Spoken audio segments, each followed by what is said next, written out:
Olá, voltamos.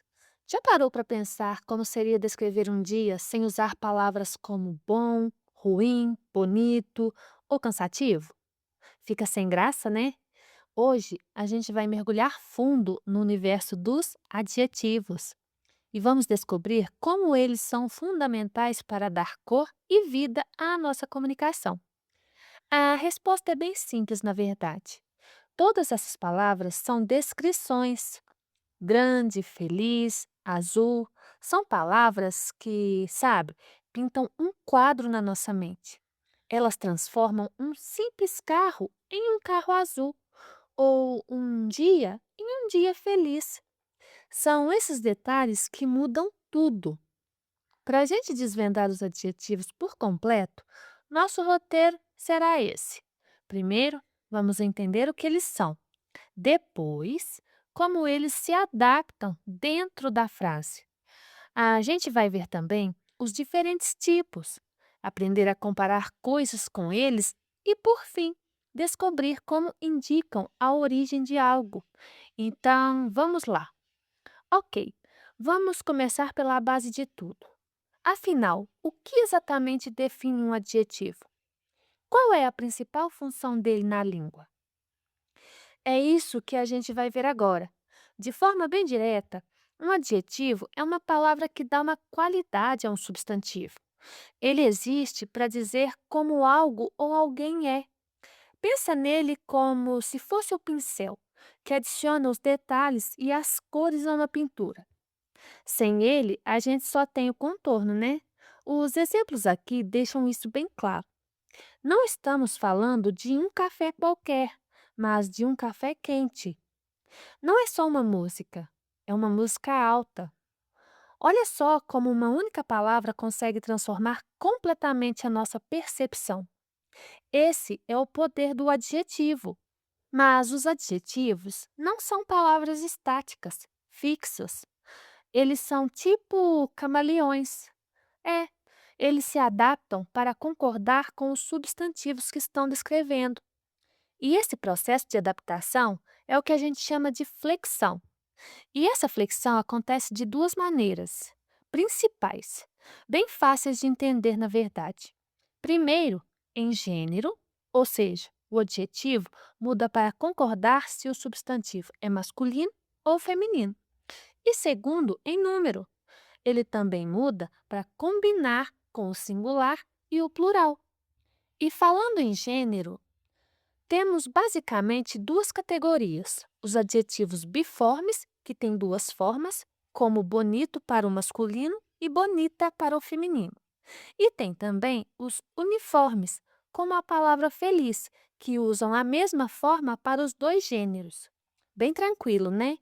A concordância de números segue a mesma lógica. Se o substantivo está no plural, o adjetivo acompanha. A casa grande se torna as casas grandes. O homem feliz vira os homens felizes. A chave aqui é a harmonia na frase. Agora que a gente já sabe o que são os adjetivos e como eles se flexionam, podemos dar um passo adiante e organizar eles em diferentes categorias. Isso ajuda a gente a entender melhor a riqueza que essas palavras têm. A gente pode classificar eles primeiro pela sua formação. O adjetivo simples é formado por uma palavra só, um único radical, como a palavra claro.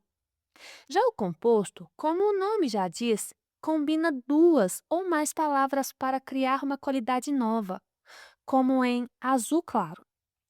Outra forma de classificar é pela origem. O adjetivo primitivo é a palavra original, a raiz, como a palavra belo. Já o derivado, como o nome já sugere, vem de outra palavra. Belíssimo, por exemplo, é derivado de belo, dá uma origem ao outro. Mas olha só, além de só descrever, uma das funções mais poderosas dos adjetivos é a de comparar. É com eles que a gente consegue dizer se algo é mais, menos ou tão intenso quanto outra coisa. E para isso temos três graus principais de comparação: o de superioridade, quando usamos mais que, o de igualdade com a estrutura tão quanto e, finalmente, o de inferioridade com menos que. Com essas três ferramentas, dá para comparar praticamente qualquer coisa. E, para fechar, vamos explorar uma categoria de adjetivos que a gente usa todo santo dia. Muitas vezes sem nem perceber, tá? E realmente, aqueles que nos dizem de onde algo ou alguém vem. São os famosos adjetivos pátrios. Eles conectam uma pessoa ou um objeto a um lugar. Quem nasce no Brasil é brasileiro. Em Portugal, português. Na Itália, italiano. No Japão, japonês. E por aí vai. É um uso muito prático e super comum no nosso dia a dia. Então, resumindo tudo o que a gente viu, fica claro que os adjetivos são muito mais do que simples palavras soltas. Eles são os blocos de construção que nos permitem ter uma comunicação rica, precisa, certo? Cheia de detalhes, de nuances e até de emoção. Concordam? E para finalizar, fica uma reflexão. Como seria a nossa comunicação sem os adjetivos? Já pensou em contar uma história ou descrever uma pessoa sem poder usar nenhuma qualidade? O que a gente perderia de verdade nesse processo? Vale a pena pensar nisso. Ficamos por aqui. Até o próximo vídeo. Tchau!